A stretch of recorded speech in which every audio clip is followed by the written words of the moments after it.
Thank you for downloading the BBQ Central Show. Maybe you're listening to this now because you missed the live version Tuesdays from 9 to 11 p.m. Eastern Standard Time. The BBQ Central Show is brought to you by these sponsors, which I am extremely grateful for. The Barbecue Guru, makers of automatic pit temperature control devices. Their website, thebbqguru.com. Big Papa Smokers, creators of some of the best rubs out there and retailer of many different grills and barbecue products.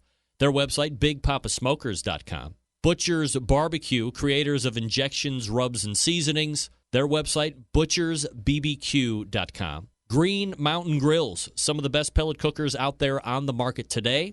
And their website is greenmountaingrills.com. Also by Cook Shack, some of the best industrial electric smokers out there today. Also pellet cookers as well. Their website is cookshack.com. Cookinpellets.com. If you want to fire those pellet cookers that I just talked about, visit cookinpellets.com to buy your pellets right now. Also, by the Chops Power Injector. Forget about using one needle to inject your meats. The Chops Power Injector system has 4 needles for your injecting pleasure. You can visit them at barbecuekansascity.com. That's BARBEQUE,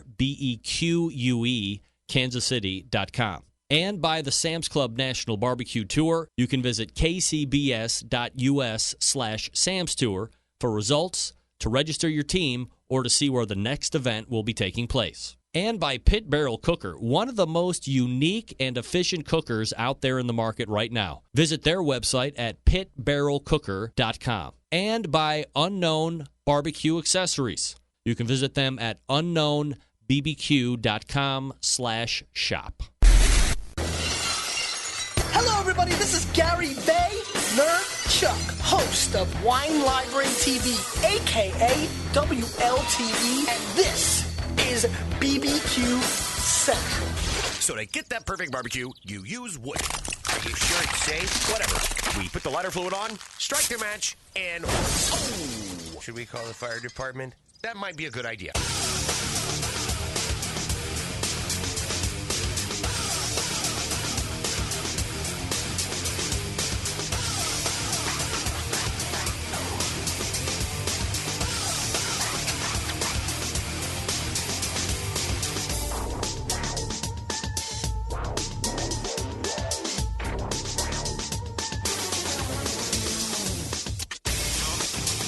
All right, good evening, and welcome to the Really Big BBQ Central Show. This is the show that talks about all things important in the world of barbecue and grilling, broadcasting live and direct from the Rock and Roll Hall of Fame city of Cleveland, Ohio. It is the barbecue capital of the North Coast. I am your program host, Greg Rempe. Happy to have you aboard here on your Tuesday evening. And boy, oh boy, we are now at the very precipice of ushering in 2017. And, as I have said time and time and time again, 2016 is rapidly coming to a close. Of course, no better, no easier way to find that out than by jaunting over to this coming Sunday when we will have a brand new year. That's right. So, with that being said, if you want to get in contact with the show this evening, this is how you do it. You can get in touch with the show by calling 216-220-0966. Email Greg at the BBQCentralShow.com. On the Twitter and Instagram, said BBQ Central Show. Here's what's coming up in case you didn't get the newsletter at 9:14. He is a monthly contributor to this show and the keeper of the flame at AmazingRibs.com. Max Good joins us. At 9:35, we're going to be doing the Giving Thanks segment, which means basically that I'm going to be kind of handing out my thank yous to folks that have benefited the show, helped the show, contributed to the show, done something with the show in some form or fashion, as everybody does on all of their thank you speeches. Even the most staunch celebrity, I will forget somebody. I won't say somebody that I probably should, so I apologize in advance for not saying your name if you think I should say your name, but I will end with the caveat. Of course, anybody else I should be thanking, but I forget I thank you as well, and that pretty much just blanket covers everybody else. That's going to be the first hour. And then in the second hour, at 10:14, 2016 KCBS Team of the Year, Porky Butts BBQ, Blane Hunter is in. I don't look at you. And at 10:35, we'll take a look back at what was in the 2016 BBQ Central Show. Hey, how about that? So we have a jam-packed show. If you want to jump in on the show tonight, I would say the 9:35 segment, certainly a shot if you feel the need. I'm not telling you you have to. You certainly don't. You can sit back, relax, and enjoy the show for what it is. A fun and frivolous yet entertaining look at the industry of barbecue and grilling as a whole. And at 10:35, that is a good shot to get in if you feel the need to call in on the show as well. 216-220-0966. Greg at thebbqcentralshow.com. So where I saw Chad was on remote. Where was Chad Ward Whiskey Bend Barbecue remoting in from? I'm interested in that. While you're regaling me of where Chad was on location from, also let everybody know that the show is on and it's happening. The Facebook is here, OutdoorCookingChannel.com, the longtime syndication partner of the show. You can get the live video feed there. You can also find me at TuneInRadio.com. You can find me live on my website. Certainly a number of different ways to consume the show live. And if you've never consumed the show live, might I suggest that this coming year be the year that you have made your commitment, the resolution, not losing weight, not drinking anymore, not doing as much cocaine as you did this last year, nothing crazy like that. But resolve in the new year, if you've never watched the show live before. And as I've said time and time again, the numbers prove out the vast majority of people are watching the show at their convenience, not even watching the show, they are downloading the Audible-only show on iTunes, on Google Play Music, whatever MP3 situation you have going on. The vast majority, and I'm talking 95, 96% of people, are getting this show on an audio-only basis. They don't need to see me. They don't need to see you. They don't see my guests. They just want to hear it. They really like old school radio done in a barbecue way. That's what I'm trying to bring here. I've just kind of evolved over the time with video and wood paneling in the basement and live news and control room studios. This is what I'm trying to do. I'm trying to advance with the times, not get lost in the archaic world of podcasting. So make the resolution to watch the show one time. All I ask is one time next year, starting next Tuesday. Jump in and see what's happening on the live. See what you're up to. See what's going on in the chat room. There's a whole nother show going on in the chat room that you wouldn't believe. I'm begging you to go ahead and check it out. Now, roll call for Christmas / Hanukkah and all the other holiday situations. What was your best holiday gift this past weekend? Was it a cooker? Was it a knife? Was it a thermometer? Was it a remote thermometer? Was it all of that? Was it spending time with family and friends? Gift-wise for me, and I have been talking about getting one of these probably since I got my new car, which I bought used. But it's going on, I think, 3 years now. In the mean streets of Cleveland, Ohio, where the weather can be 63 degrees as it was yesterday. 24 hours later, we're right back down to 31 degrees today with a high. But in the summers, it's brutal. Very humid and hot. Face of the sun, man. I need a remote car starter, so my wife got me a remote car starter, my best gift. Hands down, my best gift. Love it. Diane Me got knives. I saw, if I'm not mistaken, and Tim Shop is in the chat room this evening. Shout out to Tim. You might hear his name a little bit later on in the show. But Tim got Cleveland Cuts custom steel forged knives, which I have one, by the way. Tim, I don't want to say I'm a big shot, but I'm personal friends with D. Coker. That's right. I am.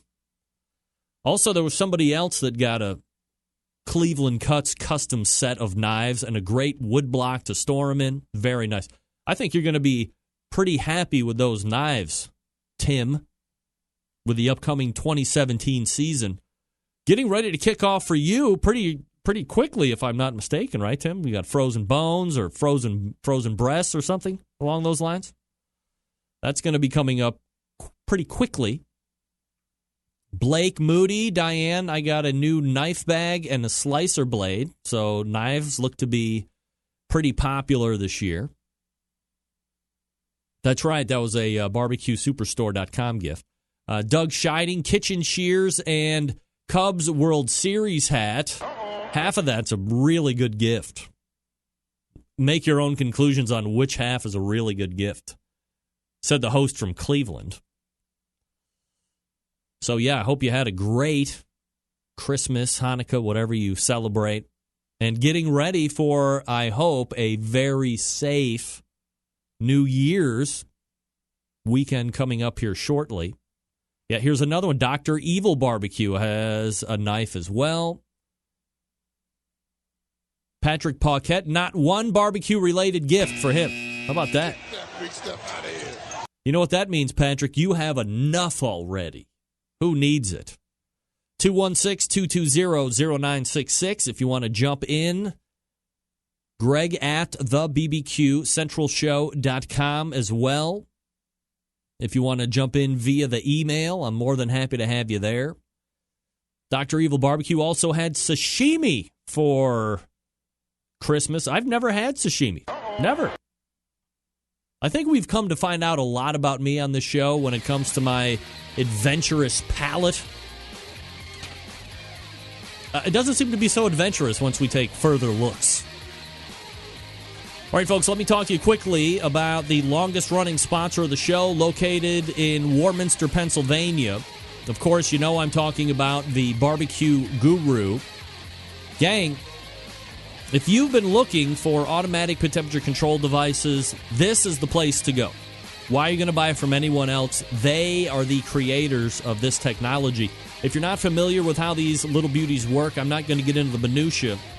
But imagine a product that lets you set your pit temperature, and once set, keeps it running at that temperature all the way through the cook.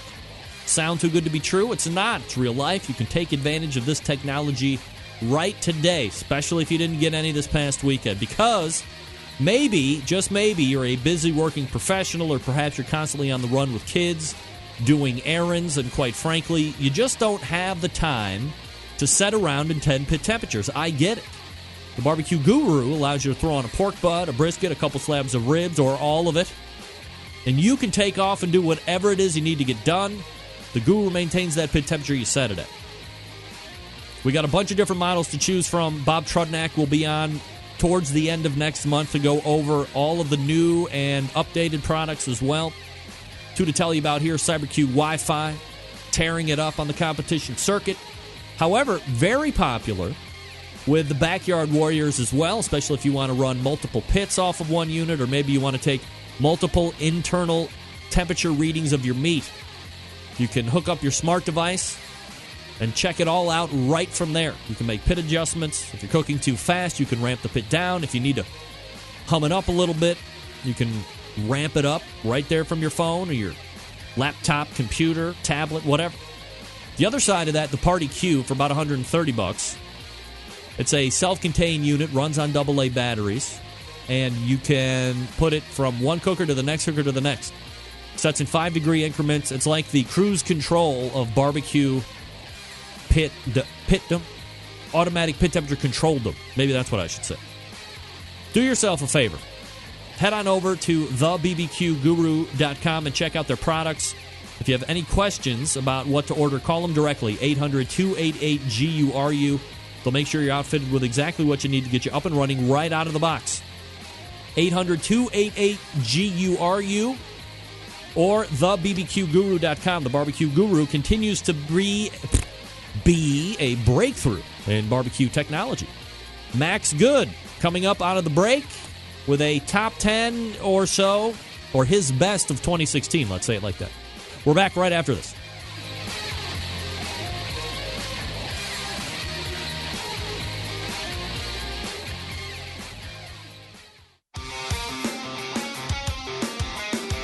Broadcasting live from the BBQ Central Radio Network studios in Cleveland, Ohio. You're listening to the BBQ Central Radio Show. Once again, here's your host, Greg Rempe. Hey, welcome back. This portion of the show being brought to you by Green Mountain Grills, manufacturers of some of the best pellet cookers out there on the market today. If you are looking for something that cooks really a lot of meat, they got one for you. Medium size amount? Sure, got you covered there too. How about tailgate size? Why not? They got a small one too. And most importantly, they can provide pellets to fire those cookers as well. Check them out at greenmountaingrills.com. That's greenmountaingrills.com. All right, joining me now, the fourth Tuesday of the month regular guest and the keeper of the flame over at AmazingRibs.com. It is none other than Max Good. Max, how are you, buddy? Doing all right. Happy holidays, Greg. Happy holidays to you, Max. Was your past weekend as fruitful as you were hoping? Yeah. I had a great time with the family. What can I say? I'm a lucky guy, Greg. I hope you had as much fun as I did. Do you have a top line gift that you were really hoping for? As the keeper of the flame, one would probably ascertain that you really get your hands on stuff that people are hoping all year to get one of. So holding that aside, were you hoping for something that you eventually got? Well, I guess in my old age, my wife and I, we really don't give each other gifts anymore. I mean, it's like we have one bank account, we get what we want, and then the kids are getting older now, so they just want money. And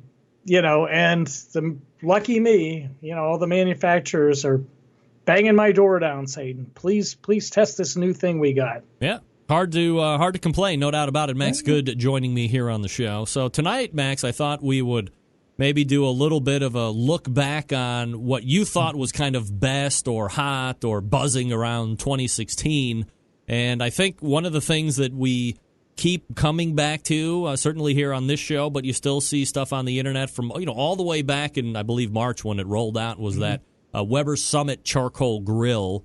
And we've talked, even last month we had talked a little bit about where the success was with it. Is it a ceramic killer, things of this nature? I think I still want to get one, though, in the broad scheme of things. They are wonderful.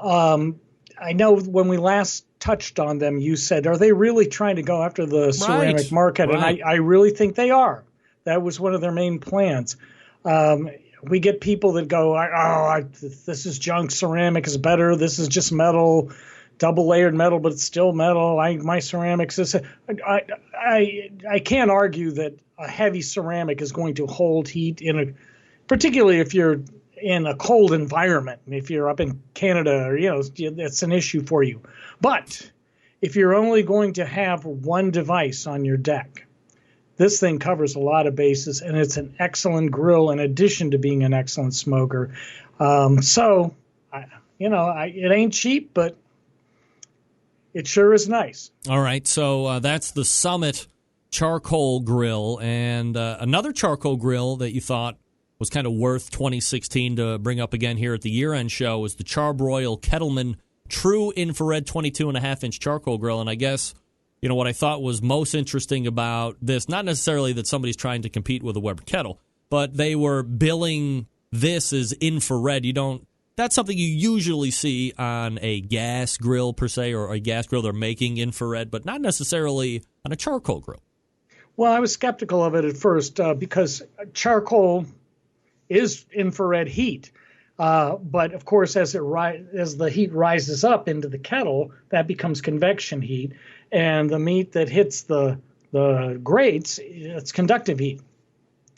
But they follow the same design as they do with their true infrared gas grills. It's basically a metal plate, and you put the meat on top of raised grates on this metal plate. And what happens is the heat energy gets stored in that metal plate right at the cooked surface. So it's a similar thing. Now, it has pluses and minuses. But I can tell you this. Here's the pluses. No flare-ups. It's very even heat. When I cooked hamburgers on it, it's a hamburger fiend's dream come true, basically. You don't have to move patties from one side to the other, this side, there's a hot spot here. I mean, it's even. It's very even. And I mean, that is important when you are evaluating grills. Everybody wants to know, even with smokers, right? They want to know what's the heat like from left to right and front to back. So to have a nod from you that the heating is even, that is a plus. Well, yeah, and I mean, somebody that's very skilled with a kettle, a Weber kettle that is, might say, well, look, I know how to set up my fire and get even heat, and that's okay. But not everybody is as skilled as our readers and your listeners, and they value something that's easy to use, and this is easy to use. Moreover, it's actually not a bad smoker. It has an unusual air intake system that they borrowed from, Charbroil borrowed it from Dan Cook, a line of Danish charcoal grills that they purchased. And it's very unique. But go to my review to really learn more about it. But you can really do like a fuse method, like a C-shaped circle of coal with wood around the bottom there, and it works pretty dang good. All right, so what's the price point on that cooker? Oh, you can get it for less than a similar Weber kettle. And one of the downsides on it is that it doesn't have the kind of air control that a Weber kettle has, And it does have an ash removal pan at the bottom, but it's not as sophisticated as Weber's. So, it's very difficult to save charcoal if you're the type that likes to do that, which I always was. I don't do it any longer because I feel it affects my testing, So I always like to start out with new charcoal so that I eliminate that as a variable. But I think, practically speaking, most people don't want to throw their charcoal out. They want to save it. Of course. We like to be frugal where we can. Yes. Max Good joining us here on the show. The other item, or next item, is the Blackstone 36-inch griddle cooking system. And I believe I've seen either this one or something very similar in my big box store. For me, it's BJ's Wholesale Club, but I'm sure Sam's and Costco might have something along the same line. Now, to me, you mentioned that Brinkman was like a burger lover cooking dream. To me, for griddled burgers, this seems like it would be right up my McDonald's type alley. Okay, well, rewind a minute. Not Brinkman, Charbroil. Yes, Charbroil. That's what I said. Oh, okay. Well, I'm sure the tape. I'm sorry. The tape will reflect that I was. My headphones there's something wrong with them. That's right. The tape will reflect. The tape will reflect that I was wrong. You pointed that out. Thank you. Oh, hey, it's the first time we used that. Yes. So, but this one looks like a burger cooking dream as well, or sausages or side dishes. I can see peppers and onion. I mean, it seems like another flat top option. It's a griddle. It's a big griddle, 36-inch wide, 4 15,000 BTU burners, so you can set up, hot side and a warm side. The legs on it. Or the frame folds up so you can throw it in the back of a large trunk or a van or whatever. Go tailgating, go to your cabin. You can cook eggs and bacon on it. It's rather affordable. I think it's about $350. It's just a neat product, I believe. It appears that it would be heavy. I can't definitively answer that. I don't think it's extremely heavy, but I do believe you'd need 2 people to carry it for the size alone because it's wide, So, yes, 2 people. All right. So aside from the normal, well, let me step back for a second. Do you think over the course of this year that certainly griddle cooking isn't something that we're not used to, but would you say that griddle-style cooking, you have these units, we've seen a number of other flat-top style stuff, whether they're accoutrements that would go in a kettle cooker or something like the Art Flame, for instance, which is obviously a flat-top cooker. Do you think this is a year of 2016 where flat-top cookers are going to become even more popular into 2017? Well, I certainly think that accessories, things like Grill Grate, or everybody and their brother now, all the big manufacturers are making cast iron griddle tops.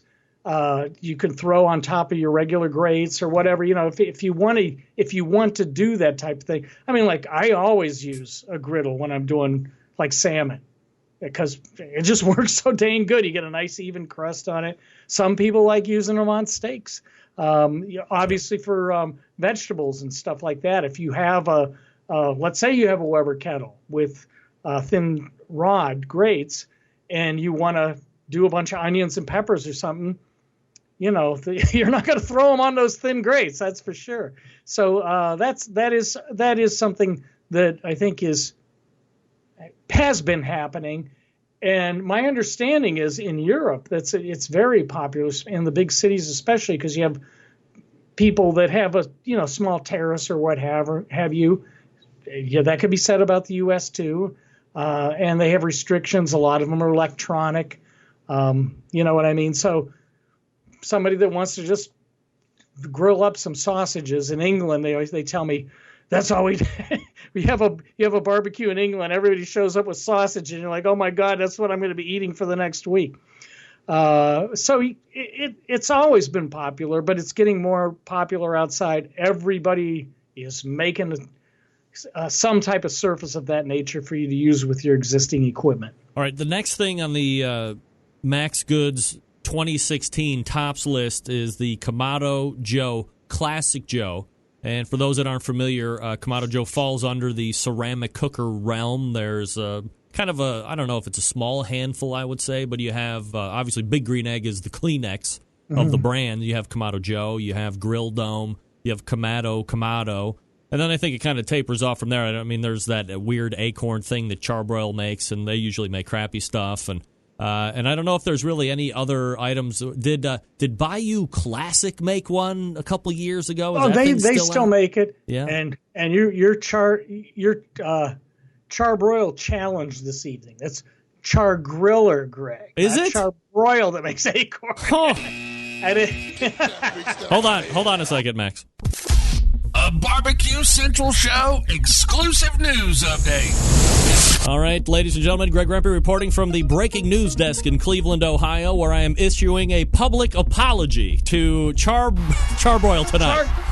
Sorry, Charbroil. That's all. Well, I mean, the acorn is the best thing Char Griller makes, so that wasn't an insult. At any rate, let's move on. The Kamado Joe, what I like about them is they just simply keep trying harder. They keep trying to improve their designs. They know they're up against the Big Green Egg, and that's what they're chewing at the bit. And okay, they are to some degree selling on price because they're giving you more for your money. Big Green Egg does, in my opinion, from what I'm seeing, they know they own the market, and they're acting that way to some degree. I'm not putting them down. I'm not putting down Big Green Egg. It's just that Kamado Joe is hungry, and they're giving you package deals. And they have this thing that they came up with a couple of years ago called Divide and Conquer. We always, one of the things we gripe about with ceramic Kamados is that it's very difficult to do two zones simultaneously. Now, most would concede that the way that you achieve different temperature patterns is you put the cook surface at different distances from the charcoal. Because once that ceramic heats up, it's hot. It's going to even things out no matter what you do. So there are all these devices that you got to pay extra for, and they're not cheap sometimes too. Oh. Kamado Joe came up with this divide and conquer system that's like a frame that goes deep down into the ceramic bowl, and you can hang different cook surfaces and heat diffusers at different levels. Huh. And it comes with the thing. So, for the same money, you're going to get a really nice, well-made ceramic on a stand with this neat device that does a lot and a diffusion system in there. And, what are you going to do? It's a good deal. Yeah, well, there's certainly differing mindsets of business plan, and I think, as you said, Big Green Egg has one way of doing it. Kamado Joe has another way of doing it, and probably they have to be able to do it another way in order to continue to survive. Otherwise, they would be kind of self-inflicting their own demise. Well, that is true, or else they'd be waiting in the wings. They're trying to say, look, we're going to give you more bang for your buck, and it's quality stuff, and the buyer makes the final decision. All right. One of the other items that we're talking about tonight is the Rockwell by Caliber, and this thing looks absolutely amazing.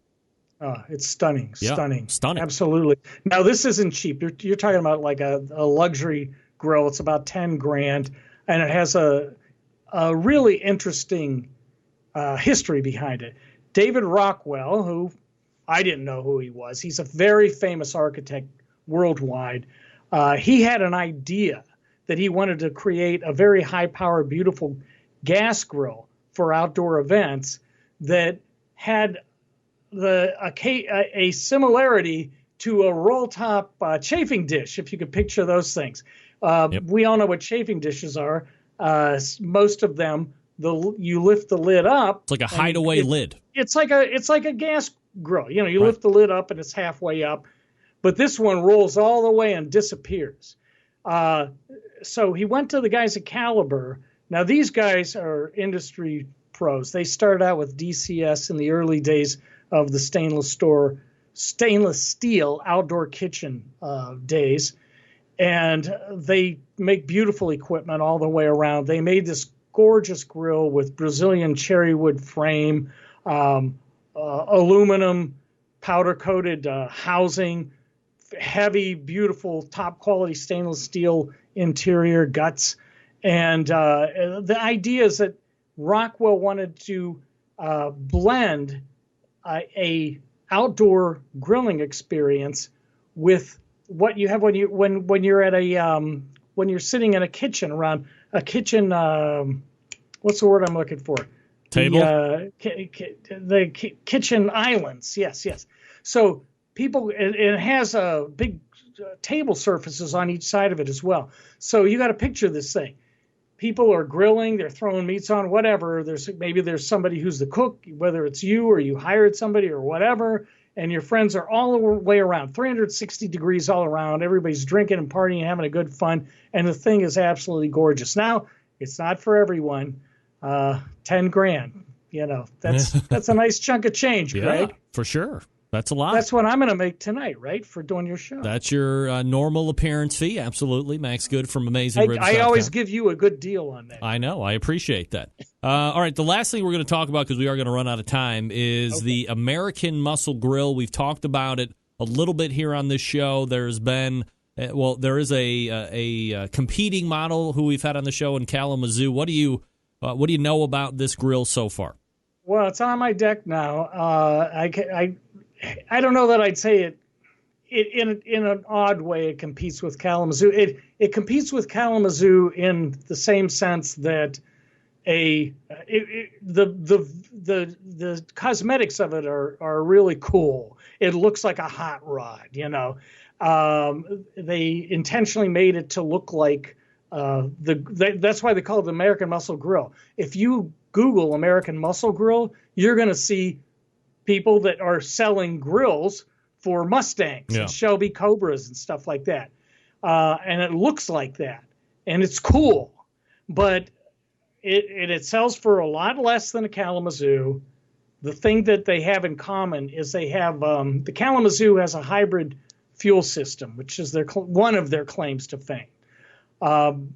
You can throw wood or charcoal right above the gas burners, and you get the best of both worlds. This does the same thing, but it's not it's just not as sophisticated as a Kalamazoo. It's kind of like saying, all right, here we got a Shelby Cobra. If you're a musclehead, I mean, if you're somebody who likes that power, who just likes pure power, this thing is a pure power grill. You can sear your brains out on it. But the Kalamazoo is more like a Rolls Royce or a Ferrari, or there's a lot of sophistication in it, and that's for people who, like you and I, might spend $30 on a bottle of wine. They might spend $300 on a bottle of wine. Okay, you know? I'm going to draw the metaphor that you were hoping for. For those, it's the Whiskey Bent barbecue show in the Pit show, and then there's the BBQ Central show. Right? Wow. Level of sophistication. That's what you're talking about. You know what I'm saying? That's right. Well, I know. Just kidding, I know that your show is very sophisticated. Of course. I'm not familiar with the other one, so there you go. What else do you need to say? Max Good joining me here on the show. AmazingRibs.com is his website. He is the keeper of the flame, and we will be wishing you a happy and safe upcoming weekend, Max. And then, of course, we'll see you at the end of next month, as we will steadfastly be towards the end of January of 2017. Holy mackerel. Can you believe it? No. It's crazy. Time flies. It sure is. Thanks, as always, my friend. I love it, Greg. Have a happy New Year. There he is, Max Good from AmazingRibs.com. Just in case people weren't getting the metaphor that Max was reaching for, I figured I would bring it back to where everybody knows. You know, there's the In the Pit show, and then there's the BBQ Central show. I'm not going to offend Chad by saying no offense and then saying what I'm just throwing it right out. All right, that's Max Good. I'm going to talk to you now about the Chops Power Injector, the 2015 and 2016 barbecue tool of the year. Coming in 3 awesome sizes to fit your injecting needs, from backyard cooks to the caterers, the restaurant chefs, the backyard competition guys.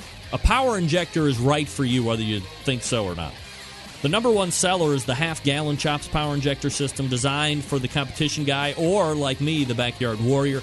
Easy to use, right? Clean it, fill it, pump it, and go. If you have just one brisket or pork shoulder to do, you don't need to fill it all the way up. Just put in what you need. It uses it all. It comes with 14-gauge needles, 2 replacement plastic needle adapters, 3 plug screws, and a needle protector. It's $100 plus shipping anywhere. The 1-gallon Chops Power Injector system, designed for catering and bigger jobs, that holds double the amount of the half-gallon. Some use it in competitions, like when you're cooking MBN whole hog or 10 shoulders to get that perfect one. It comes with 14-gauge needles, 2 replacement plastic needle adapters, 3 plug screws, and a needle protector. This one's $120 plus you pay the shipping. And then, of course, the electric one, the Chops Full Power Injector System. It is the commercial and competition Big Daddy. It's not a holding tank like the other two. This one has a 3.5-foot pickup tube that you can put in any size container. That's right, from a few ounces to a 55-gallon drum. It was designed for Chef Rob at the best barbecue restaurant in Kansas City. And he said time and time again that with the Chops Full Power Injector System, his briskets are better than ever. It comes with metal needle adapters, 14-gauge needles, 3-inch 12-gauge needles, 2-inch 11.5-gauge needles, 3 plug screws, a needle protector, $325 plus you pay the shipping. A number of the top pitmasters in the country and world using the CPIS every day. Here's the thing, we're foodies. We want flavor in every bite. This is how you do it, and do it fast. And it's not just for meat. Alcoholics, pay attention. You can infuse alcohol into watermelon or any other kind of fruit. Doesn't matter. You go to Barbecue Kansas City, that's BARBEQUE. Barbecue Kansas City, that's barbecuekansascity.com, and get your hands on the NBBQA 2-year-in-a-row Tool of the Year. Put down the single injector, for crying out loud. All right. Come join me next here for the Give Thanks segment. Stick around.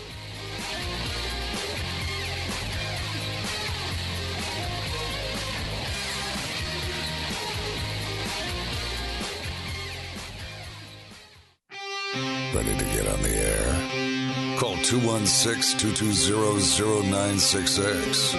Now, let's get back to the LeBron James of barbecue talk. Greg Rempe.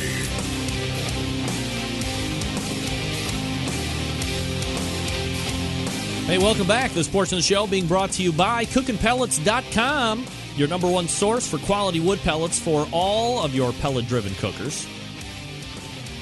Visit CookinPellets.com, COOKIN, CookinPellets.com for more information to purchase. If you feel more comfortable, you can purchase from Amazon.com as well. Cooking Pellets does have a free app which you can download, and it will tell you when shipping rates are going off the wall good for you. CookinPellets.com. Real glad to have them on again for the whole year as a sponsor, just like Green Mountain Grill. So, hey. Let me see. Got an email from Max Good. Hey, dude, was I right to correct you about the charbroil issue? Yes. Are you kidding me? My goodness. Always. If I'm wrong, I demand to be corrected immediately. Are you kidding me? What am I looking at, Dave? I would love to do that video would be 30 minutes. What is that? I'm going back through the chat room here real quick before I get to the thank yous. Meat chemistry. I would love to do that video. You would be perfect. Greg, did that podcast we did ever get published? Which one? All my podcasts are up. Now the trick, of course, as I found out, especially by putting this segment together, is having to go back and find it. That's a little harder. I'm sure I could track it down, though, Dave. Let me know what you're talking about, and I'll figure out if I can't dig it up. All right, so for the 2016 Let's Give Some Thanks Before the End of the Year, I invite you to jump in as well. If you don't know how to get in touch with the show, this is how you do it. You can get in touch with the show by calling 216-220-0966. Email Greg at the BBQCentralShow.com. On the Twitter and Instagrams at BBQ Central Show. Yes, Dave was asking about the horse meat. So the last horse meat show that Dave and I did actually went on AmazingRibs.com. I do a podcast for AmazingRibs.com weekly. Every Thursday it's released. It's all recorded. But you have to be a member of the Pitmasters Club. So bone out the $24. It's well worth it.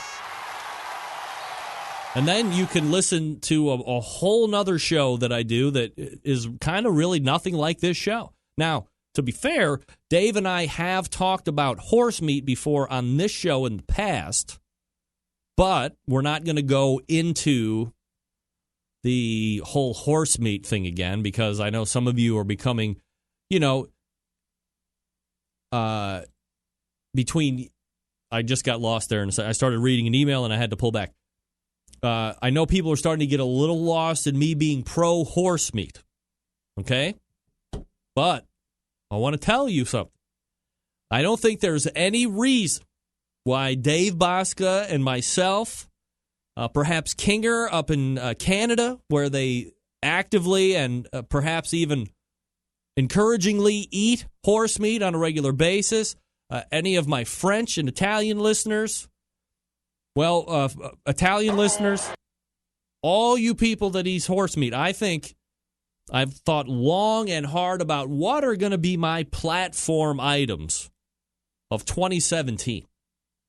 And I certainly have any number to start to lay out here over the course of the weeks and months as the first quarter unfolds. But I think one of my real top-line, high-level bullet point items for 2017 is where we start on Monday or Sunday, where no horse meat consuming or they're not giving subsidies to the butchering houses. And I apologize if I'm talking out of school here because I don't really know what I'm talking about. But here's what I'm telling you. One of my goals is that we are going as a society, we, not just you and me, but we as a society here in the United States of Americas are going to be eating horse meat and liking it by the end of 2017. Book it. Book it. Now, it might take a little time, a little effort, a little controversy, I might be threatened with arrest. We might have to post bail from time to time. But I'm here to tell you there is no reason that we should not be gladly consuming horse meat as a red meat alternative. I mean, it's kind of red meat, right? I might be off base on that too. Dave, does horse qualify as red meat, or is that only beef? It's steak, horse beef, right? Beef jerky. I think if we can band together, this is something that we can do. Horse meat in 2017, I say yes. I say yes. All right, so I have a stable of incredible sponsors whom you hear me pimp each and every show, each and every week, and I think it's important for everyone to understand that I just don't take on sponsors for the sake of having money. People pay to be on the show. And sure, I make money from the show now, but having products and services I believe in personally, that's paramount to me in order to not look like a shill, right? You don't want somebody up here when you know what's coming every 20 minutes or so to have you look at me and go, he really doesn't like that. He's just doing that for the money. And it's okay for some people to do that.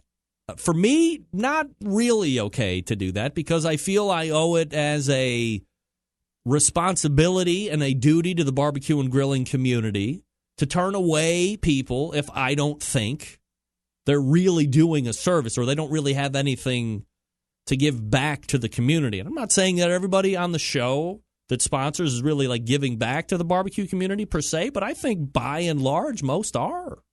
They're good quality companies. They all aren't huge. Most of them are small businesses trying to get their name out, doing it right, hitting a target market, realizing the value of advertising here on this show. This is a medium that is still in its infancy. A lot of people still don't understand podcasting.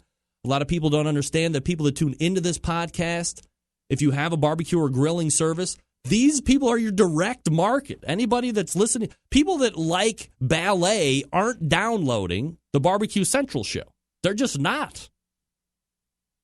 But people that like barbecue and grilling that find the show like it. Everybody that listens to the show is a target market for everybody that sponsors this program. So, in kind of no particular order, I want to thank all the sponsors that I've had this year. Sam's Club National Barbecue Tour. I believe this was the third year in a row that we have done it in depth, where they have actually financially sponsored the show. Certainly, I've been a big fan of the Sam's Club National Barbecue Tour in a number of different ways. I think Sam's going into competition barbecue is good, and I think that what they're doing for barbecue is good, providing a decent series for people to be able to stack together 3 wins and come out with a bunch of cash. Cash is good, man. I don't care what anybody else says. Cash is good. Now, and so thank you to Sam's. Appreciate the support again this year. We do it for about 6-7 months. Next, I just talked about it. The 2015 and 16 National Barbecue Tool of the Year winner, Chops Power Injector Systems. Multiple year sponsor of this show. This is a product that I was like, tried it, loved it, can't believe I've been injecting with one friggin' needle for so long. I'm not saying that it's wrong if you do. I'm saying there's a more efficient way to do it. I fell in love with the Chops Power Injector when I got it. One of the newer sponsors to the show, Pit Barrel Cooker. Now, here's a company selling a fabulous product at a price point that's unbeatable. The ease and the use, the praise that it's getting. Just search Pit Barrel Cooker and watch all of the great returns come in. But the guy that runs it and owns it, Noah Glanville, is a American hero. And I'm not going to tell you all about him. But I'm here to tell you, if you know the background of this guy and you know what he's into, what he's been through, this guy is an American patriot. Then, small business, successful, barbecue and grilling, involved with Folds of Honor, giving back. This is one of the companies I know giving back to the community. Noah and Amber Glanville, extremely gracious human beings, and the product is fabulous on top of it. So thank you to Pit Barrel Cooker. One of the other newer sponsors to the show, Jason Whitcomb, Unknown Smoker Accessories. You need lid hinges? No problem. This is your guy. Great products, blowing up now. I think he's actually looking at becoming full-time into Unknown Smoker Accessories, if I'm not mistaken. So listen to when I do the read. You get the 15% off with his products, especially if you want a lid hinge for your Weber Kettle or your Weber Smoky Mountain or something you would like a hinge on. He probably can make it, too, if he doesn't have one. Longtime sponsor of the show, Cook Check. Pellet cookers, electric cookers, big-ass cookers, all of the reference material that you need at cookshack.com. Stuart Powell is going to be coming on the show here in a couple weeks as well. We're going to be talking about something new, a trend in 2017 that I think everybody is going to be getting into, but they are a longtime sponsor of the show. Big Papa Smokers, bigpapasmokers.com. What can I say about this guy? He's got rubs that are just absolutely changing flavor profiles out there in the competition scene, but he's helping the backyard guy as well, involved in a lot of different things, bringing King of the Smoker, bringing Guinea Pig, bringing in big-name sponsors to help out barbecue in general. That's Sterling Ball, and he's doing a great job, and I appreciate him as a sponsor. One of the longest-running sponsors of the show, Trust Your Butcher's Barbecue. You know, when Dave started with the show, he had injections, and I think was at that point just toying around with honey rub. Had the steak and brisket rub, but really known for injections. Fast forward, I mean, how long have we been together, Dave? Now, like 5 years or something like that? You got all the grilling oils. You got the 4 new rubs. You got the standby rubs. You got the sauce. You have all of the bird boosters, the other pork injections that he's got. This guy has diversified his products portfolio, perhaps more than anybody that I know over the course of our relationship. And the products are great. Tell me somebody tell me that the Butcher Barbecue products aren't great. I'd call you a liar. ButcherBBQ.com. Thank you, Dave, year after year for your support of the show. And finally, the longest-running sponsor of the show. With me from day one of when the BBQ Central Show was just a recorded show released once a week, the Barbecue Guru. Boom. What do you say about these guys continuing to evolve, continuing to bring new products to the show and new products to the market? Bob Trudnak has really continued the vision that Fred Perkel had set forth when the whole Barbecue Guru thing came to be, born out of Thermomegatech, of course. But, man, these guys have really stepped the game up, really continued to be on the forefront of automatic pit temperature control technology. And I've known Bob 10 years, I believe. So I am truly humbled that he has stayed with me this long and that believes in the product and believes in the value that I'm bringing each and every week, and that's great. And I really appreciate it. So, again, shout out to all the sponsors one more time. Visit them. Never ask me, what can I do to help you? If you want to help me, support the people that support the show. Visit my sponsors. Give them first consideration if you're thinking about anything. All of this list of sponsors offers something that you possibly want to add to your barbecue arsenal. Visit them, give them first consideration, and then buy from them. That's what you can do for me. Support the sponsors. Now, for guests that regularly appear on the show, of course, the first Tuesday of the month, Ray Lampe. The second Tuesday of the month, Meathead. Yes, yes. The third Tuesday of the month, this guy is a Barbecue Hall of Famer, so is Ray Lampe. Multiple-time cook. I still can't believe this guy shows up each and every third Tuesday of the month. Steven Reichlin. Thank you, Steven. Thank you. And my newest recurring guest, the fourth Tuesday of the month, who was just on the last segment, that was Max Good. Some regular bloggers that show up. Robin Lindars, of course, the Grill Girl, Scott Roberts. Reconnected with Derek Riches this year. That's going to be fun to start digging back up. I do want to give a special mention to Doug Tratner from Cleveland, Ohio. He's the food writer for Cleveland Scene, doing a piece on the show this summer. That was awesome. And now let me step back just for 1 second and tell you this. I want to give a huge personal thanks to Doug Scheiding from Rogue Cookers. Look, this guy is really a behind-the-scenes asset to me like you have no idea. Probably the closest thing I have ever had to a staffer on the show. Weekly, providing me with Texas updates, news stories, all great content each week, and as many good shows run.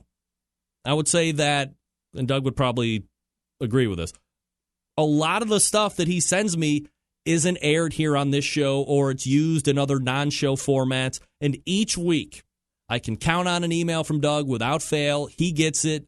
He's helping the show. He's probably the single biggest behind-the-scenes contributor that helps me get the show ready for air each and every week. And I have to say, I don't think I could say thanks enough to him. And it was so great getting to meet him a few months ago at the Rib Cook-Off in Hartville, Ohio. Doug, again, can't say it enough, but thank you so much for what you do, and I really appreciate it. Everybody should thank Doug here in the chat room. And with that being said, if you're listening to the show and you're inspired by Doug and you think that you can bring Doug's level of content and professionalism to the show, look, I understand if somebody didn't use my stuff for like 3 or 4 weeks in a row or whatever, F this guy, I'm done sending it. No, not Doug. So if you think you can match that, I would be happy to talk to you about becoming a contributor or jumping on the contributor chain. It does pay after tax $0.00. But you do get mentioned. You get on for segments here and there. Let me know. I'm always looking to step up the level of show, and I do realize that I can't do it by myself. So, hey, you want to be like Doug? Be like Doug. There you go. That's my list of thank yous. Sorry if it was too much for you, but I don't care. It's my show. So, thanks again to everybody that has helped make this show the pinnacle of barbecue talk. Cook Shack, by the way, I mentioned them a few minutes ago. They manufacture smoker ovens for barbecue lovers with any amount of experience. Whether you barbecue in the backyard, on the competition circuit, in a 5-star dining facility, Cook Shack has the unit that will do the job, and with a full line of barbecue spices, sauces, pellets, and wood chunks, the perfect one-stop shop.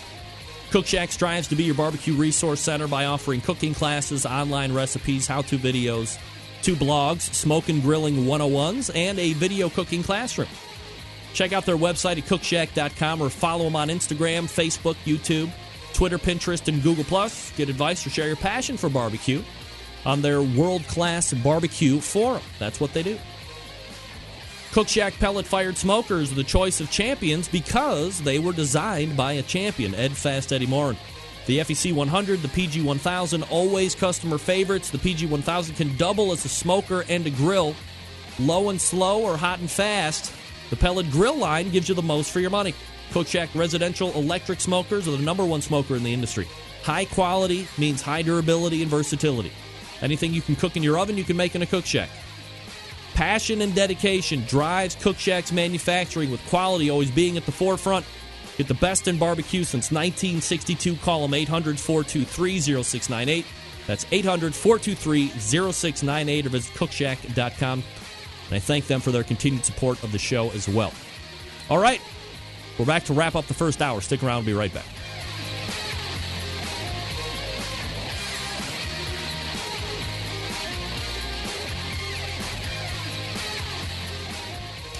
Big name interviews, advice on cooking brisket and ribs, and the only host willing to share his honest opinion on all things important in the world of barbecue. It's the BBQ Central Show.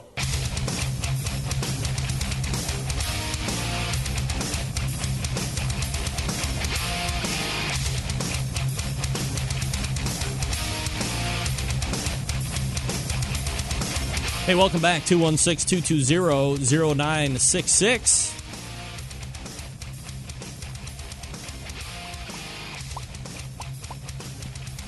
Just reading a quick email here. All right, Max Good wants me to mention, if you get this while I'm still on the air, I misspoke when I said the difference between the American Muscle Grill and Kalamazoo was like the difference between a $30 bottle of wine and a $300 bottle of wine. It's more like the difference between a $100 bottle of wine and a $300 bottle of wine. All right. Well, a $100 bottle of wine is really damn good, depending on, But if you're one that likes to spend a little bit on a bottle of wine, you're probably apt to spending a little bit on a grill, too. Hey, that's fine.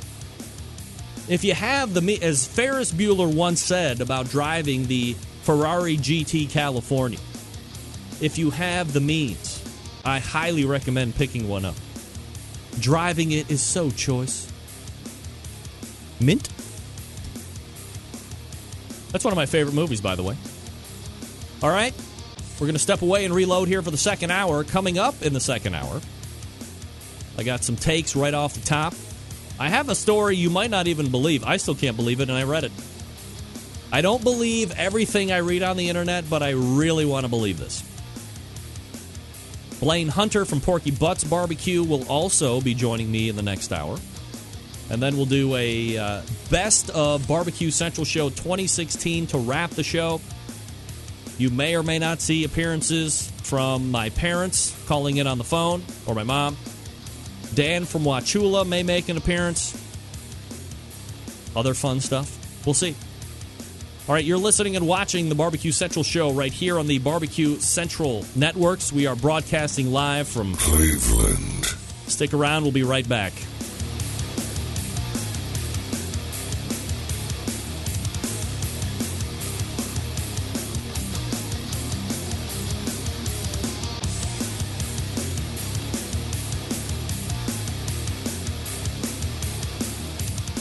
This is Chris Payne from Euclid, Ohio, and you are listening to BBQ Central.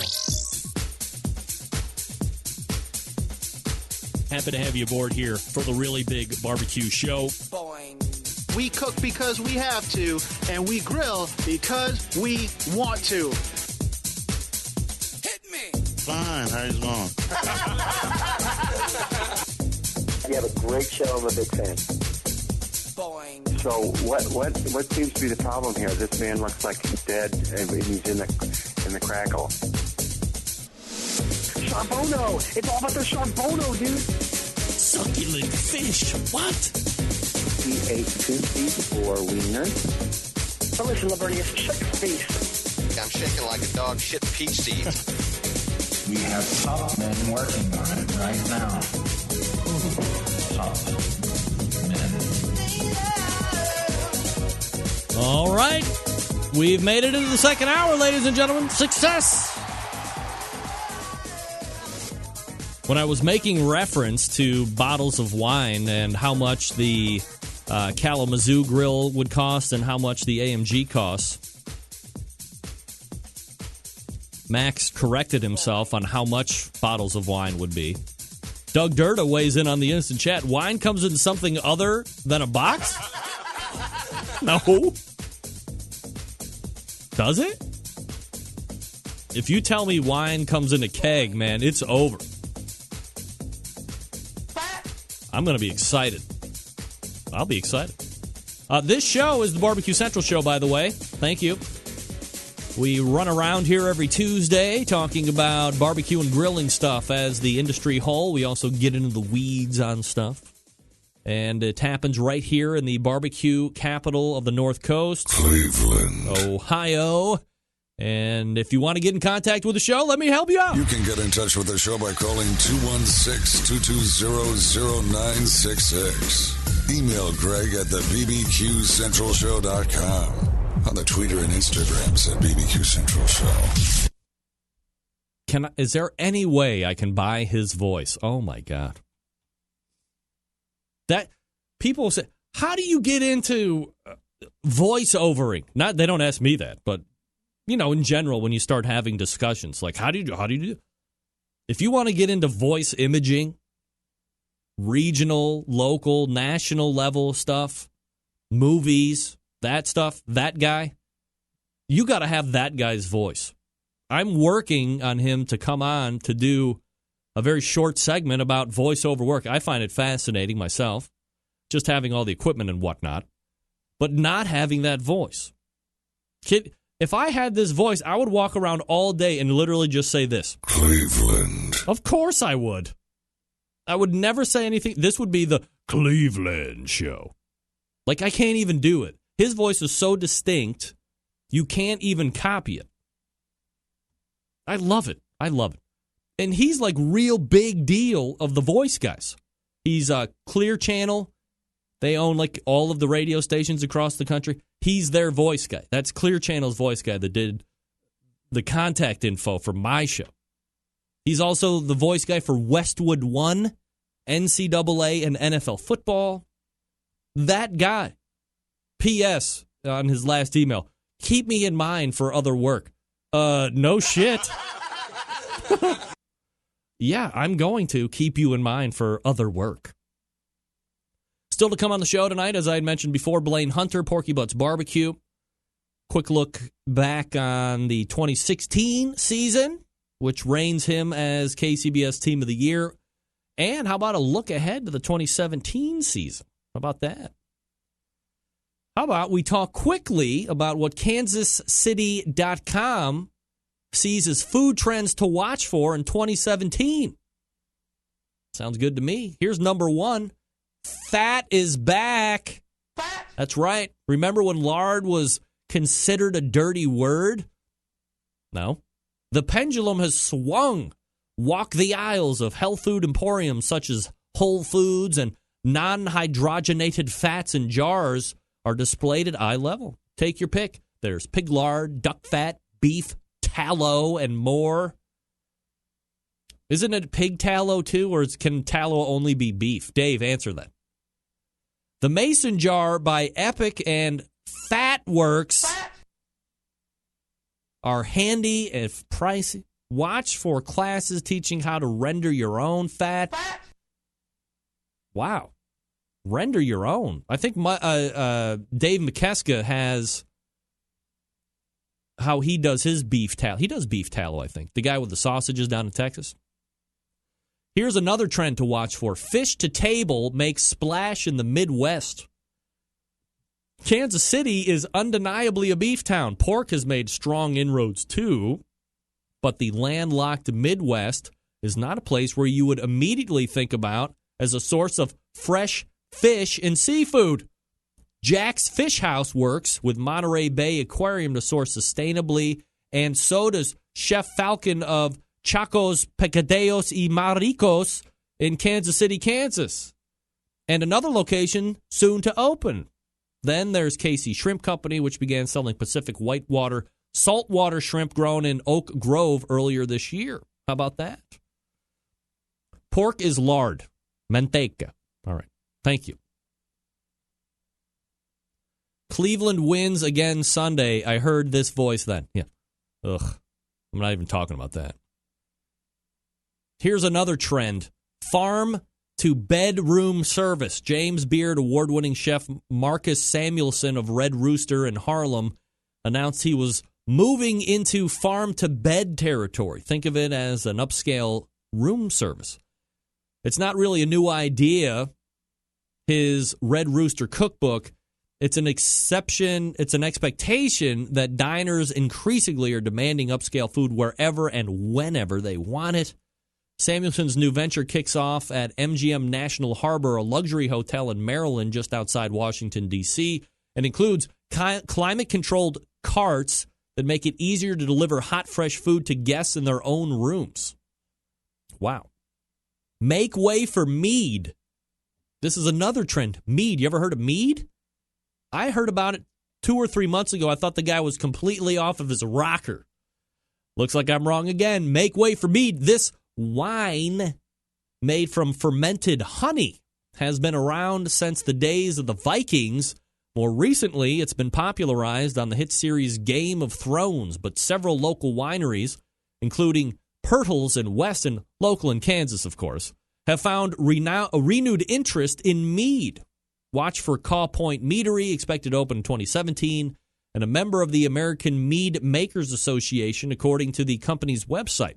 In the meantime, you can wet your taste buds with mead-based cocktails at places that most of us don't even know where they are. I was at a place in Euclid, Ohio, literally 2 miles from my street 2 months ago, and the guy asked me if I wanted to sample a flight of mead. And I told him, stop talking to me like that. This one is definitely going to be a trend of 2017. We've talked about it on this show, perhaps almost ad nauseum, with a new guest of the show, Kenji Lopez-Alt. Sous vide at home. If you think sous vide devices are found only in professional kitchens, it may be time to think again on a trip to Seattle to meet with other food journalists this fall. I took an Uber out past Bill Gates' house to a small industrial park where, after signing a waiver prohibiting photographs, I got a tour of Nathan Murtalov's groundbreaking modernist cuisine test kitchens. A battalion of chefs were baking bread to put the finishing touches on modernist's bread due out in 2017. The idea of sous vide, a method Meerhold and Young dissected in the first multi-volume modernist cuisine cookbook, is to season the food in the bag, drop it in the water, cook it slow with heat to a perfect doneness, then finish with a traditional sear. The device, which is supported by an app and an online community, is about $200. I think there's other ones that are right around there, or perhaps even a little less, or that you can control right from the device. The one that you have to do, one of them you have to have an app, otherwise you're kind of screwed. The last one to tell you about, I believe, is jackfruit is jumping.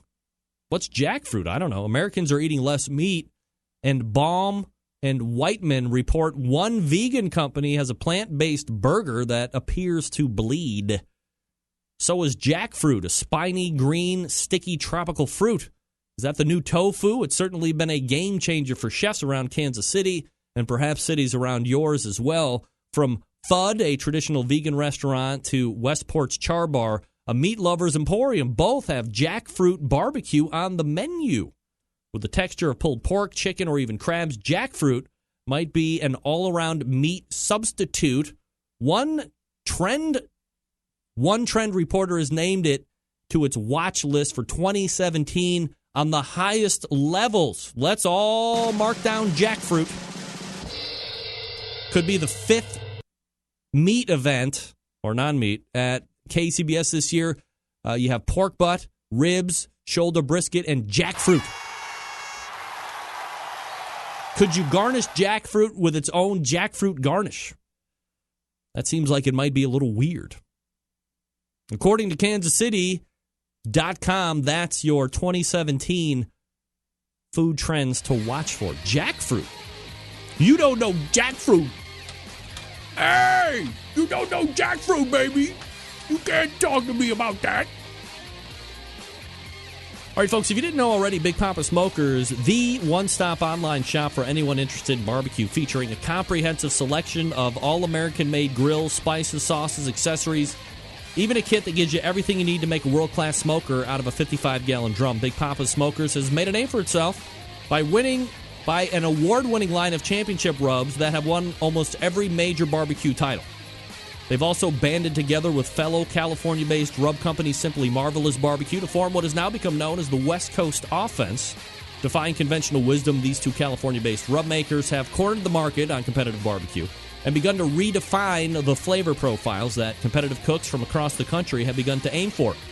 They've even created 2 of their own unique competitions. I've told you about them. The King of the Smoker, which brings the best of the best in barbecue head-to-head in a back-to-basics event. King of the Smoker, unique in the fact that you may not use any electric devices such as pellet cookers or pit minders.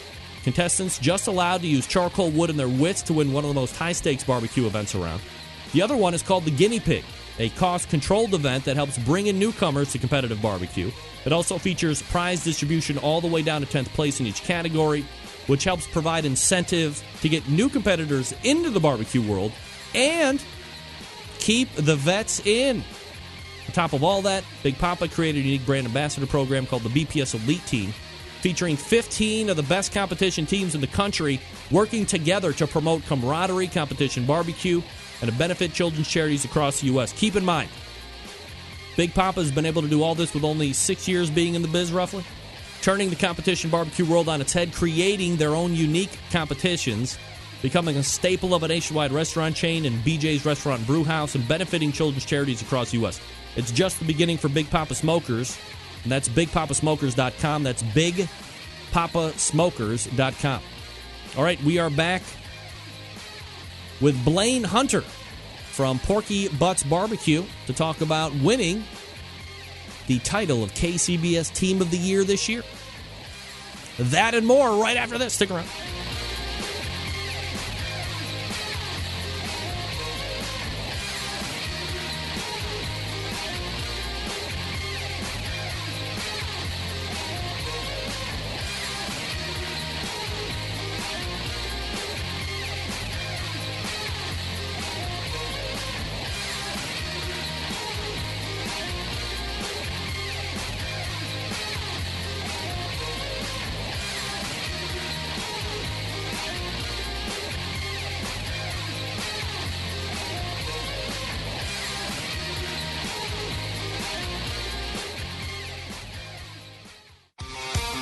The only show giving you a monthly visit from a doctor of barbecue. A man actually named Meathead. The author of a barbecue Bible. Bloggers, reviewers, competitors, and manufacturers by the dozens. It's the BBQ Central Show. Once again, here's your host, Greg Rempe. Hey, welcome back. This portion of the show being brought to you by Unknown Smoker Accessories, purveyor of made-in-the-USA stainless steel barbecue and smoker lid hinges, barbecue accessory hangers, rocket hot chimney grillers, and heavy-duty aluminum foil dispensers. The fine products from Unknown Smoker Accessories keep your gear where it needs to be. At arm's length, ready for battle, visit unknownbbq.com/shop today for 15% off your entire order when you use promo code REMPE, REMPE. Where's my damn cursor at? Jeez Louise, I'm all over the damn where. unknownbbq.com/shop, promo code REMPE, REMPE, for 15% off your entire order. Thanks again to the folks over at Unknown Smoker Accessories for their support this year. All right, my guest in the second hour will be owning the title Kansas City Barbecue Society Team of the Year as he makes his rounds next season. Here to recap 2016 and perhaps take a look ahead at 2017 as well. The pitmaster of Porky Butts BBQ, Blane Hunter, joining me here on the show. Blane, how are you, buddy? Good, sir. How are you? Absolutely fabulous, Blane. Appreciate you making time for the show tonight. And I guess first things first, congratulations on the crowning achievement of KCBS Team of the Year. And before we get into that, maybe a little background about you, Blane, how you got into this whole, I guess, was barbecue in general something that you grew up around? And then I guess fast forward to where you decide to jump into competition barbecue. Well, I actually did grow up around barbecue. My father did a lot of barbecuing down in Texas. Grew up in Houston. Did a lot of chili cook-offs. The Houston Livestock Show he did for 15 years. So I was around barbecue my whole life, but not necessarily competition barbecue till about 2013. So when we jumped in 2013, we started off pretty slow, did 8 comps. 14, we did 20 comps. 15 did 20 comps. And then this year we went all the way in and did 39 comps, unplanned, by the way. Oh, really? It was just one of the, yeah, we started the year saying we were going to do 25 comps, and it kind of just, after the National Barbecue Cup in Tennessee, Nashville, it just kind of morphed into this giant thing that it is now. We've had some fun this year, that's for sure. You know, Blane, it almost seems like, and I've been doing this show, it'll be, I think, 8 years in February, the live show. And when I talk, each and every year we have the Team of the Year winner on, and we talk about what the year was like. But I don't remember the last time somebody came on and said that they didn't have some kind of a plan or an aspiration at the front side of the season to go Team of the Year, because you know it's going to be an investment in time. You know it's going to be the marathon that everybody talks about. So do you think that, knowing what you know now and what you had to put into it, is it too early for me to ask if you're going to be making a run at a repeat in 2017 because it's too fresh right now? I will promise you I won't be making a run in 17. Really? No, it just takes such a toll on the lifestyle. I have 2 young kids and a family at home, and between work and kids and And it's definitely a lifestyle. I mean, if you're going to go after it, you got to go. It's a marathon, and you're going to have to compete at least 35 plus times. And that's just, I don't know if I could do it again. It was a lot of work, and I did most of them, probably about a third of them by myself.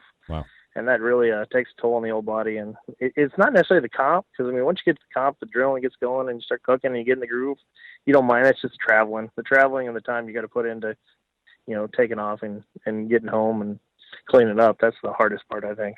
Blane Hunter joining me here on the show. Porky Butts BBQ. I got off my outline here, so let me kind of work back, and we'll get back into the other stuff here in a second. From a team name point of view, how do you come up with Porky Butts BBQ? It's funny. I actually didn't even come up with Porky Butts. Good friend of mine, he started the team 2 years before I was even on it. He was the one that kind of drove me into competition barbecue back in 2013. He asked me for roughly a year and a half to start competing with him. He got me into this thing, and then with business and his family and with his life, he had to kind of take a step back, and he's kind of let me run with it and kind of turned it over to me. But he still comes out and enjoys some time alone with me. But he came up with the name and the logo. Do you want to give him a shout out, or do we still want to keep him under the curtain? No. Rod Nefeld's a good friend of mine. He's kind of the guy that got me into this. It took him a year and a half to get me to come off the bench and actually compete, but once he did, I'm so glad he did, and we've had fun. So when you were around it, kind of growing up, and of course the Texas situation is a whole different extreme event, but when you get into these KCBS style competitions, was there something was it just the badgering that decided you were like, okay, I don't want him to ask me again this coming weekend, so I'll just go out with him this time, and then boom, you got into it again, and the juices got thrown. You just like a competitive guy by nature? Yeah, very competitive. I barbecued a lot. I mean, I worked for a truck company. I did a lot of barbecue events. I mean, I have 2 20-plus foot stainless steel pits my dad built back in the day when he competed. Wow. And we still had them. I was cooking a lot. So that's how Rod reached out to me. He had the team name and kind of had the background in competition barbecue, but didn't have a pit at the time. So he asked me to come out and kind of run the show. And I'm also a chef by trade. So I think kind of with that background and my knowledge of barbecuing and his knowledge of the competition kind of worked well together. I've talked to chefs that were classically trained or by trade or, whatever, but true chefs. And then they get into the competition scene. Tuffy Stone is kind of jumping off in my mind here as a guy who's been classically trained. And, of course, Robert McGee at Mudgeon Hogs at the Hilton. They almost tell me, it's great to have that background, but what you're going to need to put out, I don't know if there's a huge benefit to being in the food industry, per se, when it comes to competition barbecue. Do you agree with that to a certain amount? Oh, 100%.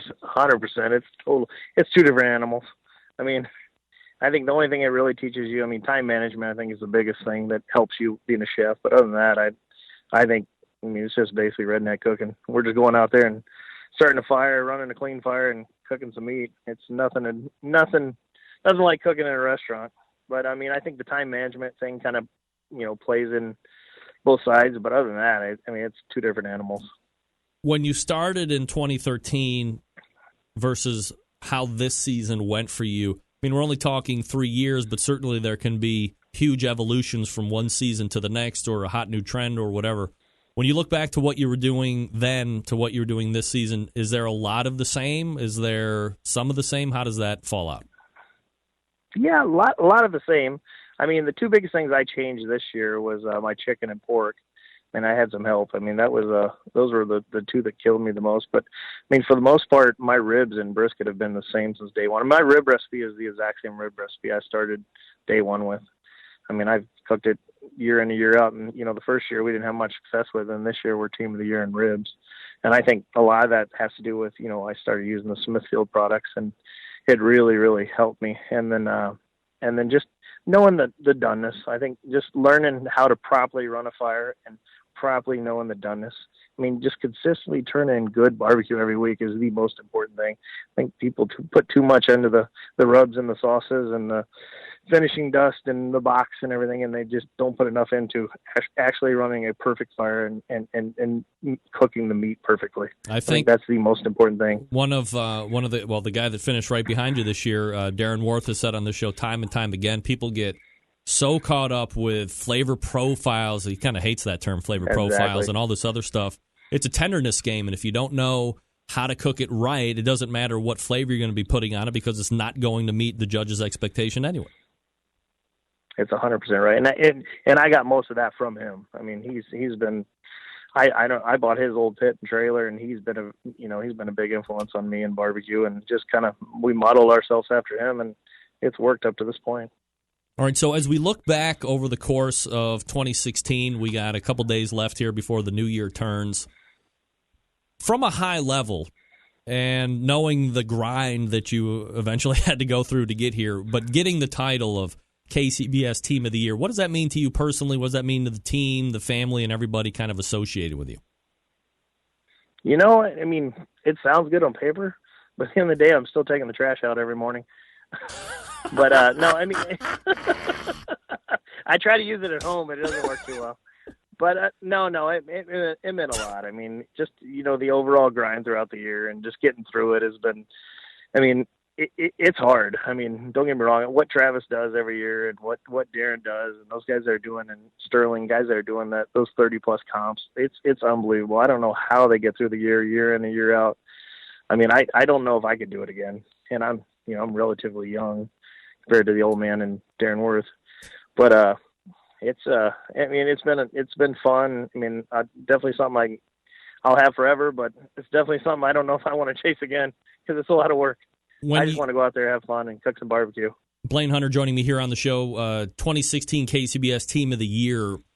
When you look at the events that you've won, the events that you competed in over this year, and it doesn't have to be one that you won, but was there a specific event or a specific contest that you really thought stood out over and above the rest? Yeah, I mean, I always go back to the same three. I mean, I really enjoyed winning Frisco because it was, a lot of good teams there. And then that was my 7th for the Jack. The National Barbecue Cup in Tennessee was real special because it was kind of my coming out party, and everyone really, got to know who Porky Butts was because no one ever heard of him up to that point. But I think the one that just really, really stands out for me is the Mason City Comp, just because once again, I go back to, I think Iowa has just a load of just great teams and great people. I mean, and the Big T's and the Darren Worth and the Justin from Lucky Q's and, and you got, I mean, there's just so many great teams over in Iowa. And to go into Mason City this year and win a GC was just meant a lot to me because, I mean, I didn't think I had a chance with that group of guys, and it felt good walking out of there. It gave me some confidence going into the rest of the year. Did you have to make any tweaks or adjustments, when you talk about putting in that many contests during the course of the year? Inevitably, a category might start to fall off here or there. Like, when do you notice scores are starting to fall off? And then from that point, when do you decide, okay, it's time to make a change? And are they tweaks or are they kind of wholesale changes? I'm more of a tweak guy. I mean, as the guy that cooks with me, Eric Christensen, he sometimes likes to hide things from me because I like to tweak every week. I know you shouldn't, but sometimes I'm always mixing something up. But I usually, I have to follow the top 10 for a couple weeks before I really make a wholesale change. And usually I won't make a wholesale change in me and just be a sauce here or something. Just try to mix it up and see if it hits. But for the most part, I'm always tweaking something. It's just who I am. So from winning KCBS Team of the Year, do you get anything out of that immediately? Is that something that you think you might be getting as the new year unfolds? Yeah, absolutely. We've had a lot of great different product offers and companies come forth. But I think the thing I'm most proud about is, and I guess we can go ahead and announce it tonight. But let me give you the BPS. Let me give you a drum roll here. All right. We're going to be joining the BPS Elite Team in 2017 and going forward. We just love what Sterling Ball has done with his organization, and I think what he does with the children's charities. It's a great thing, and we're really excited to join that group. I mean, we're going to have to buckle down and probably try a little harder in 17 too, if we're going to do less comps to keep pace with those guys. But we're really excited to be joining the BPS Elite Team and look at this guy. Hopefully raise some money for our Play Smart charity here in Omaha, Nebraska. How do you find barbecue out in Omaha, Nebraska? Is it pretty competitive out there, or not so much? We got some good teams here in Nebraska. There's a lot of good teams, a lot of young teams that are really putting the effort in to become better. We have a central store. It's Helping You Barbecue. They kind of help all the local teams, and they supply them with goods, and they're kind of helping them get better. And I think it's growing. Definitely has some room to grow, but it is definitely getting better. Is Hot Grill on Grill action out of Nebraska? Hot Grill on Grill action? Oh, yeah, they're still here. Oh, yep, love those guys. Great. Shout out Frampton, Logan, all those guys. Love those guys. They're a fun group. Have you ever partaken in the flabango? I have, yeah. Oh, actually have a flabango myself. Legend! Who says being team of the year doesn't pay off? Look at that. Wow. It's all coming together finally. Blane, By the way, if you ask my wife, that no flabango and no shots this year is kind of what turned Porky Butts around. Okay, so. Well. So we won't talk to her then. We don't want to know about that. Blane Hunter joining me here on the show. Blane, let me ask you, so you've said here on the show that you're really not overly encouraged to want to go back out and run the gauntlet of 2017. So, from a high level, and it seems frustrating to me as a host, I'm getting the same thing from Travis Clark a year ago. The year before that, I was, getting the same thing from, I think it was Donnie Bray. But, so I love competitions. I love being the ESPN of barbecue and talking to you guys that are out there doing it, because we all know I don't do it. But shouldn't there be something that KCBS puts together, or is there room for another sanctioning body that can put together some type of a more manageable, professional schedule that doesn't require the teams to have to say, look, in order to be team of the year, we're going to have to run 39, 40, 45 contests. That's 90% of the year of weekends. It's an absolutely daunting amount, let's say. Is there something that should be looked at in order to encourage you to be able to go out and defend and not sit here at the end of the year and tell me, oh my God, there's no way that it was such a task. It's got to be work, right? Otherwise it wouldn't be competition. But to me, I think you would want to be able to get out there and defend the title. Not saying that you don't, but geez, it's quite a task to have to do it. Do you have any ideas? Yeah. No, I think it'd be great to go out and defend the title, and I think it'd be fun. It's just, it is a marathon, and I think they need to get away from that format. I think the best way to do it is just, and I don't know all the answers, but I think if they just put some type of hybrid system together, similar to like a NASCAR or a golf, where they have a playoff system where you could do 20 comps and really do well and get into the top 10, 15, and then do a play down system, which I think would make sense. It'd give everybody a fighting chance. The guy doing 35 and increases odds, and then the guy doing 20 could they sneak in there and then maybe at the end get hot and win it all? Because I don't think it should be a marathon. At the end of the day, there was a point this year that I think no one can even catch me just because there weren't enough big contests left, and I don't think that's fair. I think it needs to go all the way to the end, and I think that last contest needs to mean something. And I really wish they would come up with some type of playoff system almost. There are currently ended early, and there are no professional sports that last from January until December that I'm aware of, except for professional barbecue. That sounds about right. Yeah. And professional barbecue is hard because it's a one-man sport, traveling and a lot of physical work, and it's just too much. I think they need to come up with something. Maybe we can get some smarter guys than me together in a room and figure it out. Well, I'm not going to be able to help on that one, but we can talk about them after the fact once they get out of the room. Blane Hunter joining me here on the show. Blane, a quick look ahead to 2017.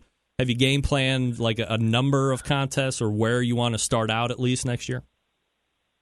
I got to be careful because my wife's listening. So I keep saying I'm only going to do 3 next year because she's listening.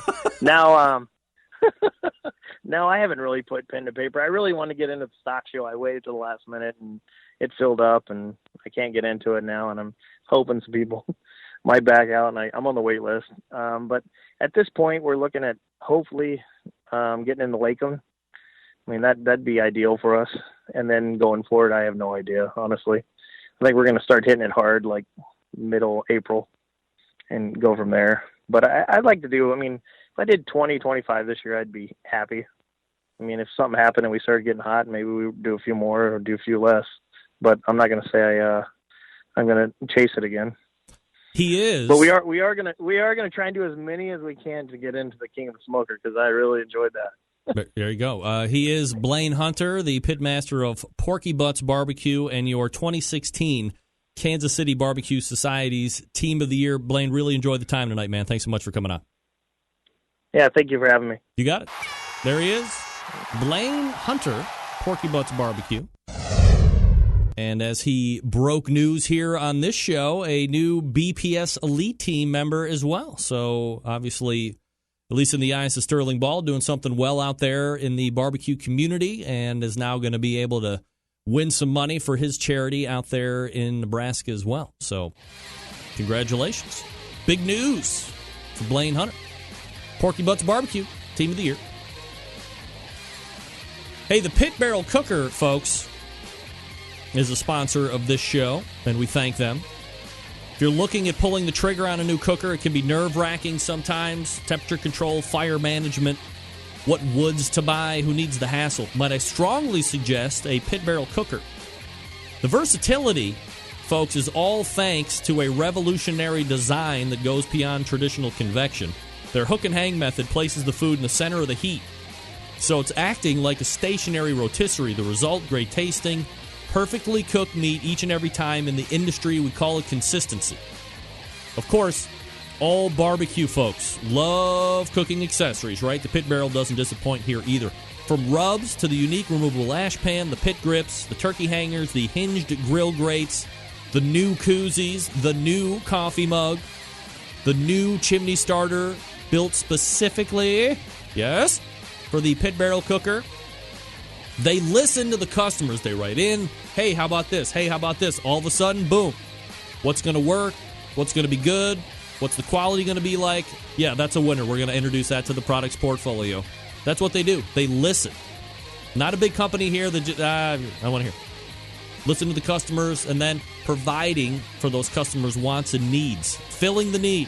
Best part, you know it, $299. What? The Pit Barrel comes fully assembled, ready to cook on, and ships to your door for free. Not only does the cooker ship free, but with so few returns, everything they sell ships free to the lower 48 continental states each and every day. No promo or coupon code needed. Don't take my word for it, please. The folks at AmazingRibs.com give the Pit Barrel Cooker a top 10 rating in their gold division. That's the highest rating, by the way. Not 2, but 3 years in a row. They've said, quote, we're running out of good things to say about this simple, affordable smoker. There's nothing else like it on the market, close quote. Here's what you do. Head on over to pitbarrelcooker.com and see what everybody's talking about. Be sure to check out their full collection of short how-to videos. Then, pick up 1 or 2 or a dozen for yourself, friends, and neighbors. Not only will you thank me later, so will they. If you have any questions, this is the best part. Call them 502-228-1222. That's 502-228-1222. And yes, they will actually pick up the phone and talk to you. Find out what great customer service is all about. Ask them. Call them right now. See if I'm lying. They're going to pick up the phone. Or visit the website, pitbarrelcooker.com. All right, we're back with a look back at 2016, amongst other things. Stick around. We'll be right back.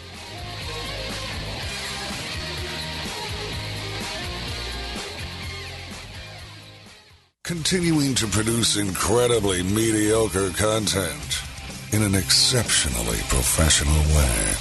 You're listening and watching the BBQ Central Show. Once again, here's your host, Greg Rempe. All right, we are back at it. All right, this is your look back of 2016 on the show. I went to Facebook about a week ago, and I said, hey, I'm putting together this quick review segment. What do you think? What was great? What did you like? Well, I'll tell you what people liked. They liked it when my mom called in a lot. Why is that not playing? That's bizarre. Okay, hold on. Never mind. I'm way off base. I skipped one. What they did like was one Dan from Wachula called in. This was the very end of last year, breaching into 2016. In case you missed it. Yeah, well, hello. This is Dan from Wachula. Oh, boy. Danny! Dan, hold on. Let me stop the show here just for 1 second.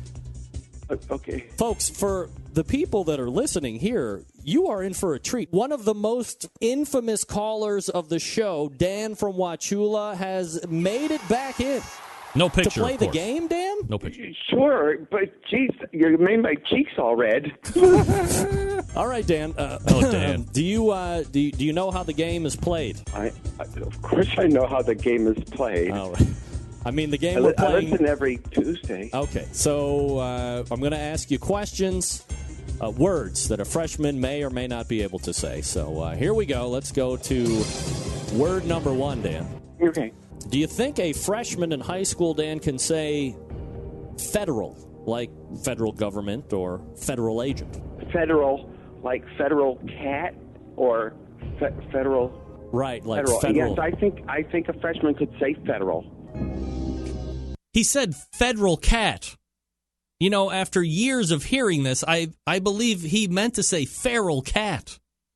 Not years, but months. I think he wanted to say feral cat, and he said federal. Give me federal. Federal. Uh-oh. No. Of course, we're playing Can a Freshman Say It? How can that be? Well, she said federal. It's federal. You got to say it. That's okay. It's just he's adding a syllable. I know. Of course. Dan. But this is how the game is played. All right. Question number 2, Dan. Are you ready? Are you ready, Dan? All right. I'm ready. By the way, I like that wood look in the bag. You like, Dan, do you like wood? No? Okay. Here's the next question, Dan. Or the next word, I apologize. Dilate, like pupils. Dilate. Yes. Okay. Let's go to the answer. And here, if the freshman can say dilate. Dilate. Uh-oh. Dan, 0 for 2. Okay, so can we bring Meathead back on? Because I like that part where he says the size of the meat doesn't make any difference. Dan, are you ready for the third word? Yeah. Okay. Dan, you got to get this. Dan, you got to get this one right in order to keep moving on. Okay. Or, as you would say, keep moving up. This wasn't as much fun as I thought it would be. That's what she said. The next word is caucus. Can a freshman look at and say caucus? No. Better not. You need this one to stay alive, Dan. We will go to the pronunciation. Show me caucus. Caucus? Oh, no. Dan, that's it. Dan, you have thought she said it. I think she said it okay. Play it again. Caucus? That's exactly what she said. Caucus. Okay. Dan, Sorry. what do you have to say for yourself, Dan? Well, I have a lot I could say, but I would like to hear more about Meathead and his meat. Thank you, Dan. Dan always looking for meat joke. There's Dan. Everybody loves Dan on this show. Dan from Wachula. Also, this was like the first Ray Lampe appearance. Ray, very stern on some competition barbecue meats, and if you missed it, a lot of people loved this one. You had mentioned kind of offhandedly that there were some things going on in competition barbecue right now that you don't agree with, and I was wondering if you couldn't, list a couple of those out.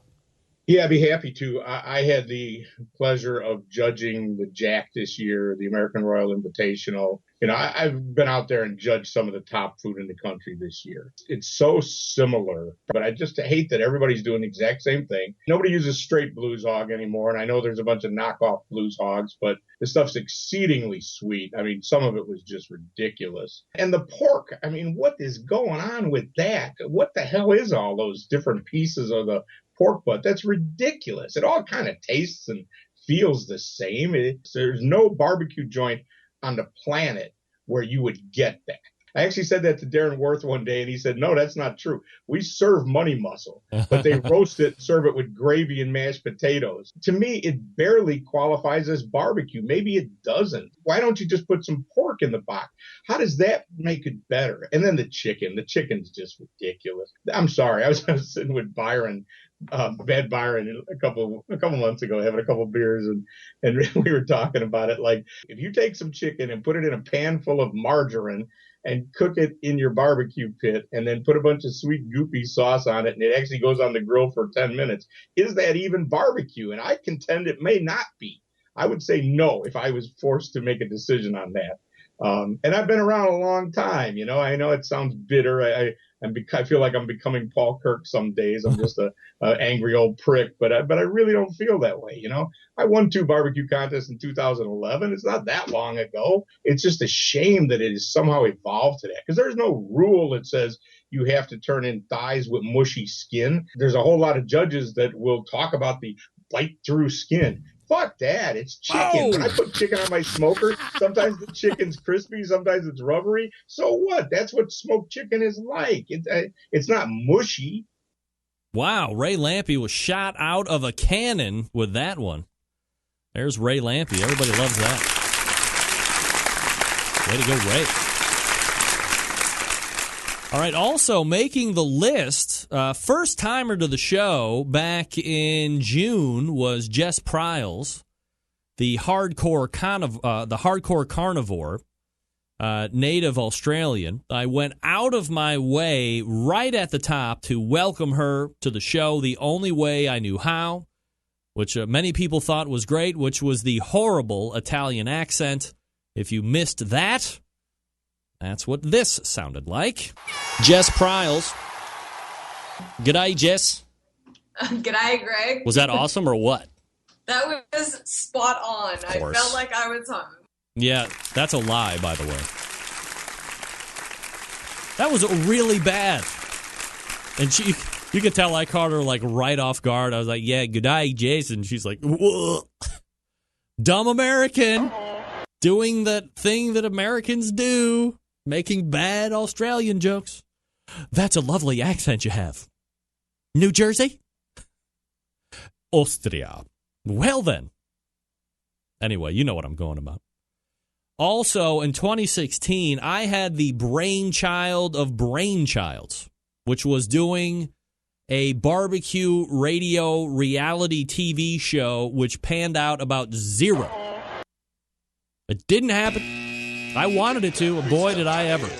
I did not follow up on that one. So once again, apologies to Tim's Full Belly Deli, CJ over Mama and Papa Joe's Barbecue, and Ryan over at Backdraft Barbecue. Great idea, horrible execution. I own that one. I'm not even going to pretend like we're actually going to do that again, because I don't want to screw up that bad again. Here's one that everybody loved. Me rapping. I did it last week. The infamous OPP rap is nowhere to be found. I didn't tag that properly. But this happened last week. Oh, yeah. It's Christmas time in Hollis, Queens. Mom's cooking chicken and collard greens. Rice and stuffing, macaroni and cheese. And Santa putting gifts under Christmas trees. Decorating house and lights at night. Snow's on the ground, so bright, so white. In the fireplace is the Yule log. Beneath the Eiffel as we drink eggnog. The rhymes that you hear are the rhymes of Daryl. And each and every year we buzz Christmas carols. Oh, my. Here we go. All right. Wow. Now, that was off the top of my head. There were at least 3 or 4 speechifications that were completely incorrect. But that's all right. Also, in 2016, Chad Ward ripped off this beauty. World Food Championships, Bear on Lockdown. Here it is, in case you missed it. Well, the problem was I had a trapper that had caught me a bear. Like a real trapper? Yeah, I had a bear. I had a bear on lockdown. Bear on lockdown. Who does? I was going to use Brad Orson's from the Sheds pit and I was going to cook that bear running style. What? Hot and fast for 2 hours. Really? I was just going to get the loin off of it, man. How big? How big was the bear? It was like 800 pounds.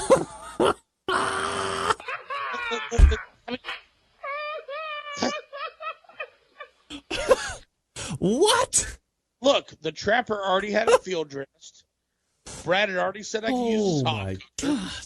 We were going to do it. Because, dude, think about that presentation. I was going to cut the head off that bear and have a salmon fillet in his mouth. There is nothing that says surf and turf like a salmon in a bear's mouth. You're damn right. So, little do you know, this was a bogus trapper. So thank God we had 30 pounds of skirt steak in the. Wow.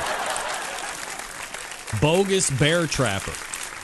Of course, what was even worse than that is we had found out from somebody that was actually on site, who shall remain nameless, because rule number 1 of the show, no names, please, who was with Whiskey Bend Barbecue, said that story was 100% false.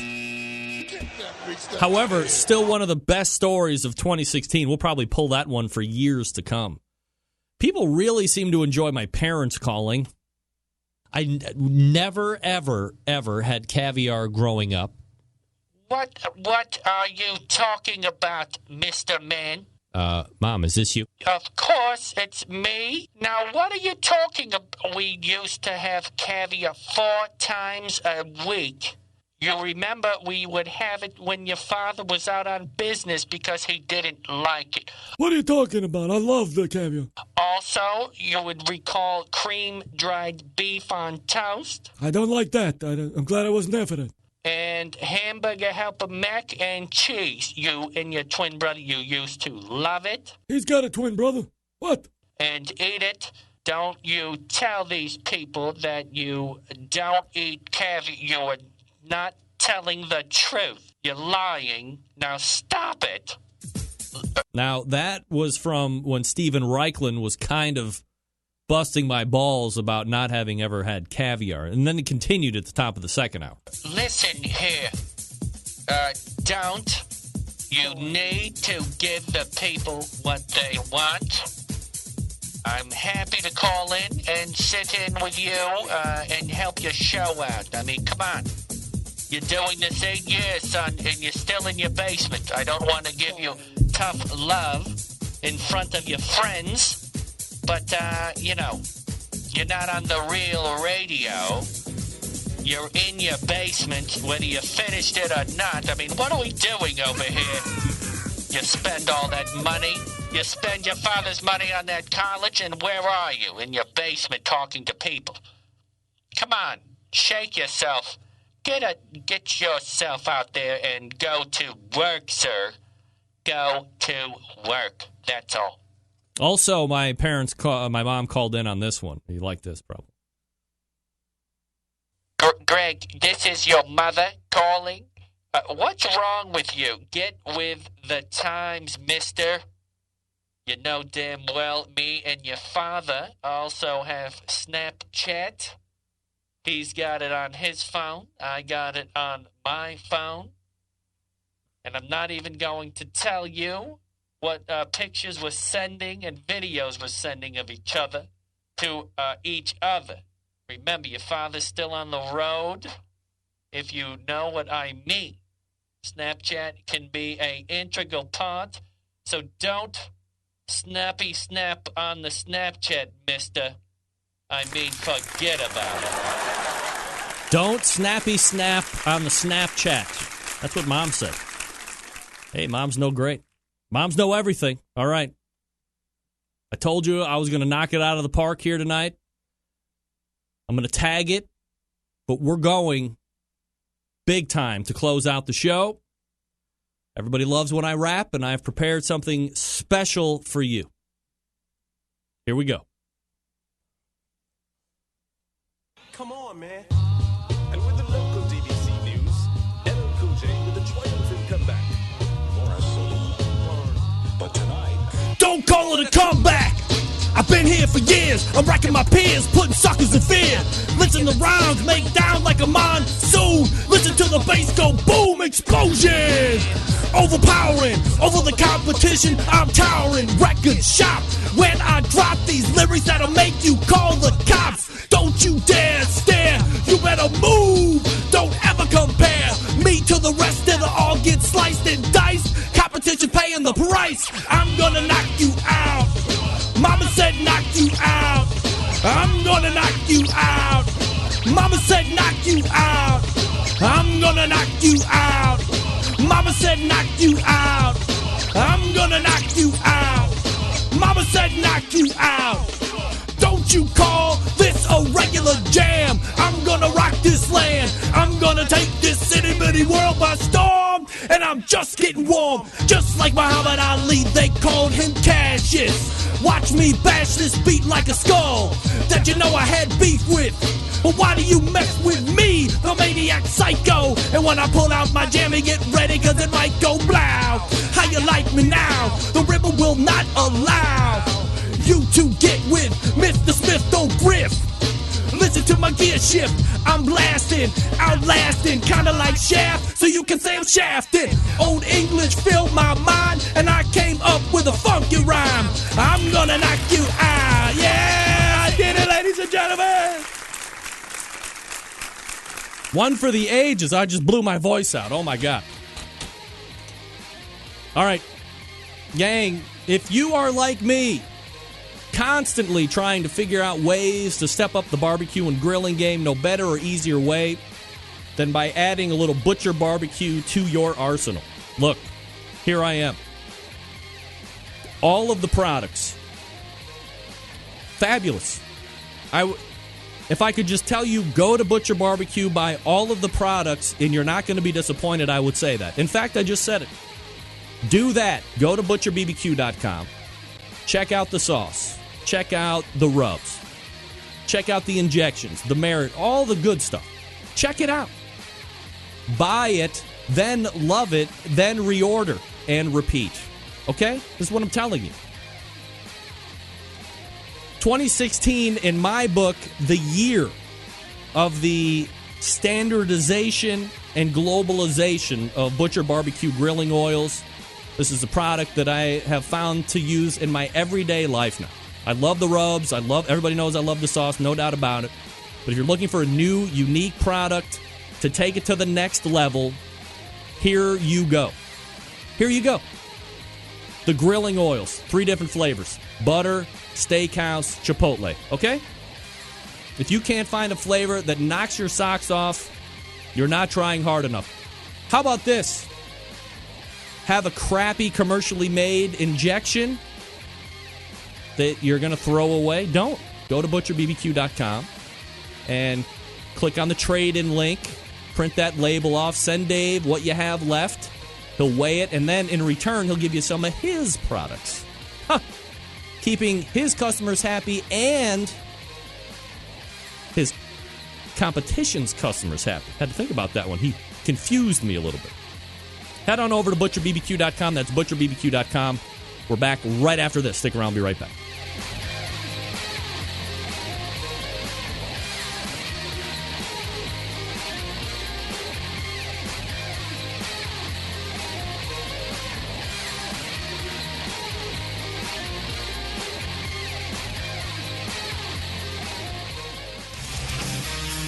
Whole packers, full racks, legs and thighs, injecting butts. If you've never heard this before, you might think you found the best XXX show ever. Let's get back to the most homoerotic host out there today, Greg Rempe. All right, welcome back. The reviews coming back fast and furious on the wrap. 216-220-0966. Greg at thebbqcentralshow.com. Wow, here we go, folks. Here we go. Getting ready to wrap it up for 2016. People were laughing at me. I've said it before time and time again this year. People were laughing at me in February when I said that 2016 was rapidly coming to a close. But look at where we are now. We are literally days away from 2016 being ushered out. And 2017 coming in, who knows what's going to be happening then? I can tell you this, though. We're going to have a full line of awesome shows. We're already locked and loaded for the new year. Ray Lampy will be joining us right off the bat, starting a new year of Ask Dr. Barbecue segments. Wow. Plus others that I can't mention right now. So here's what I want you to do. All right? If you missed the show, go back and get it in podcast. Tell everybody you know about it. I want 2017 to be the year we really press forward and get big in a small way. You know, small town, big time. That's what I want. Now, be safe this coming weekend. I want all the Centralites to be back next Tuesday, joining me for a new year of shows. Don't do anything stupid. Uber if you have to. Walk if you have to. Don't drive because you're drunk. Don't do that. Okay? Please promise me. You? All right. We all promise each other we'll be here back next Tuesday. Okay. September 11th, 2001. I will never forget. I want to wish everybody a safe, happy new year. We'll see you back here Tuesday. Until then, it's your program host and proud U.S. American, Greg Rempe. Good night now.